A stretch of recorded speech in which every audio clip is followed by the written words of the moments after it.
My name is Chris Perkins. I am the owner of Banded Ag LLC in Southern Indiana. It's my second time being here.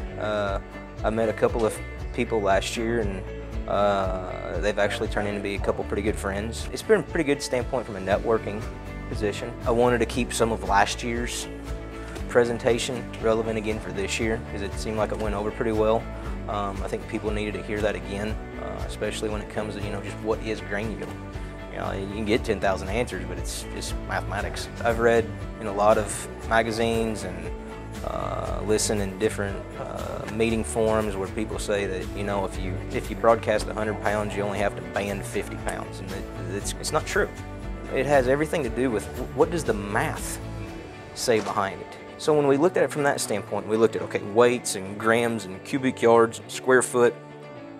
It's not. It's 5 times.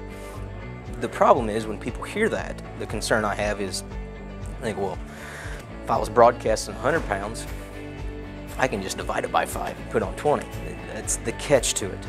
It's not a divisor, it's a multiplier. The biggest thing we're really trying to get honed down in right now is how much are some of these nutrients moving, particularly the micro side, from what we thought they would be versus what they actually are.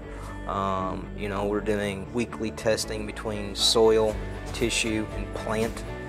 So the soil is verified by the tissue is verified by the plant, and it's had been a pretty daunting task for a colleague of mine that's basically heading this up with me. Him and I kind of sit down and discuss it all because he can put it in a formatable form for me to kind of understand, and it's just tons and tons of data points on a spreadsheet trying to figure all this out. Kind of interested to see where that goes.